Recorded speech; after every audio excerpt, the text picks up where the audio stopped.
प्रकार से दैनिक कमाने वाले, रोजी रोटी वाले बहुत परिवार ऐसे हैं जो दूध रोजाना अपनी बिक्री करके अपने घर परिवार को चलाते हैं। अब उसको बेचें, किसी भाव बेचें, हमें दिक्कत नहीं है, लेकिन एक फरमान जारी करना कि आप ये रेट इतने में बेचेंगे, इससे नीचे बेचेंगे नहीं तो 11,000 रुपये जुर्माना लगेगा, ये उचित नहीं है।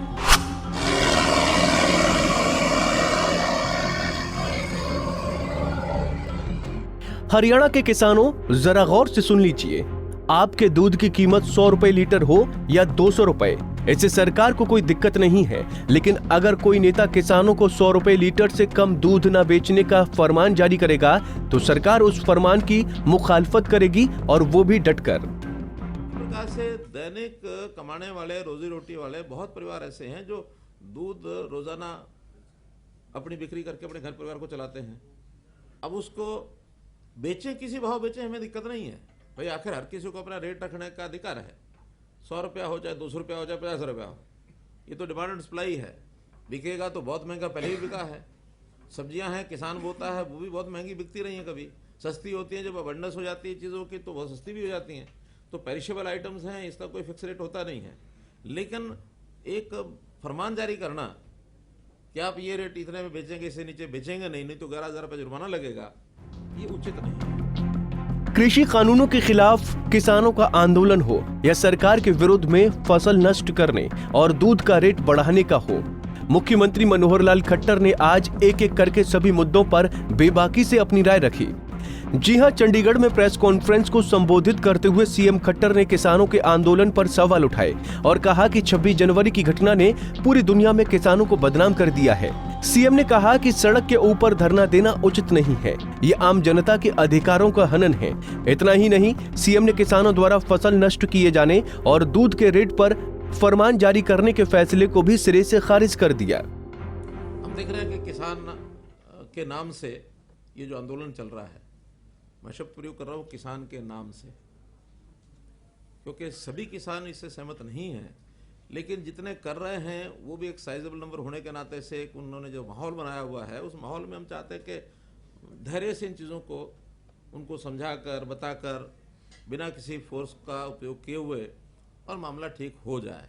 और काफ़ी सुधार हो भी रहा है। अब वो चीज़ इंटेंसिटी नहीं है जो आज से 26 जनवरी तक थी। 26 जनवरी एक ऐसा मोड़ आया था उसमें कि किसानों को बदनाम कराने में इन्होंने कोई कसर नहीं छोड़ी। एक बदनामी न केवल देश में, दुनिया में हुई, महसूस भी करते हैं वो लोग। लेकिन अब हमारा कहना है कि शांतिपूर्वक आंदोलन करना ये हर किसी का एक डेमोक्रेटिक राइट है, करें, कोई दिक्कत नहीं। जनता को परेशानी न हो ये हम अपील करते हैं उनको। ये जो सड़क के ऊपर धरना देना ये उचित नहीं है, ये एक प्रकार से दूसरे लोगों के अधिकार का हनन है। अब एक नई जो चीज़ और शुरू कर दी उन्होंने किसानों को बहकाने की कि अपनी खड़ी फसलें हैं उनको उजाड़ दो, या आपके घर में रोजी रोटी के लिए दूध होता है तो दूध को खराब कर दो, दूध की कमाई मत करो। तो मेरा अपील है मेरी उनकी कि वो जो आंदोलन खत्म होगा नहीं होगा, उन्होंने करना नहीं करना, ये उनका काम है। बैठ करके बातचीत सब हो रही है, हो भी सकती है, कभी भी आए, द्वार खुले हैं। लेकिन किसान को इतना ज़्यादा इस सीमा तक ना आगे बहका दें कि उनके आर्थिक नुकसान और ज़्यादा होने शुरू हो जाएं।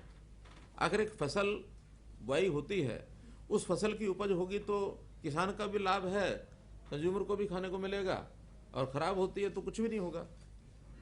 अल्टीमेटली इसे नुकसान तो किसान का ही है।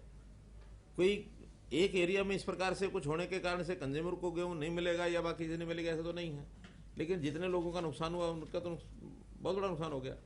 इसी प्रकार से दैनिक कमाने वाले, रोजी रोटी वाले बहुत परिवार ऐसे हैं जो दूध रोजाना अपनी बिक्री करके अपने घर परिवार को चलाते हैं। अब उसको बेचें, किसी भाव बेचें, हमें दिक्कत नहीं है भाई। आखिर हर किसी को अपना रेट रखने का अधिकार है। 100 रुपया हो, चाहे 200 रुपया हो, चाहे 50 रुपया हो, ये तो डिमांड एंड सप्लाई है। बिकेगा तो बहुत महंगा, पहले भी बिका है। सब्जियां हैं, किसान बोता है, वो भी बहुत महंगी बिकती रही हैं। कभी सस्ती होती हैं, जब अबंडेंस हो जाती है चीज़ों की तो बहुत सस्ती भी हो जाती हैं। तो पेरिशेबल आइटम्स हैं, इसका कोई फिक्स रेट होता नहीं है। लेकिन एक फरमान जारी करना कि आप ये रेट इतने में बेचेंगे, इससे नीचे बेचेंगे नहीं तो 11,000 रुपये जुर्माना लगेगा, ये उचित नहीं है। तो मैं अपील करता हूं किसानों को कि इस प्रकार के आह्वान न करें, नहीं तो मैसेज बहुत अच्छा नहीं जाता और कुछ किसानों का नुकसान हो जाता है। जिस किसान का हम सब मिलकर के हित करना चाहते हैं उसका नुकसान करने के लिए ऐसा आह्वान न करें, ये मेरी अपील है। आपको बता दें कि पेट्रोल, डीजल और रसोई गैस की बढ़ती कीमतों और कृषि कानूनों के विरोध में हरियाणा के कई जिलों में किसानों ने अपने दूध के दाम 100 रुपए लीटर कर दिया है। किसानों ने फैसला लिया है कि 1 मार्च से किसी भी सरकारी मिल्क प्लांट को 100 रुपए लीटर से कम दूध नहीं बेचा जाएगा, जबकि आम जनता और छोटे दुकानदारों को पुराने रेट पर ही दूध दिया जाएगा। हालांकि किसानों के इस फैसले पर मुख्यमंत्री खट्टर ने आपत्ति नहीं जताई है, लेकिन सीएम ने ये जरूर कहा कि दूध के दाम को लेकर कोई फरमान जारी करता है तो वो उचित नहीं है। चंडीगढ़ से चंद्रशेखर धरनी के साथ bureau report, Punjab Kesari TV.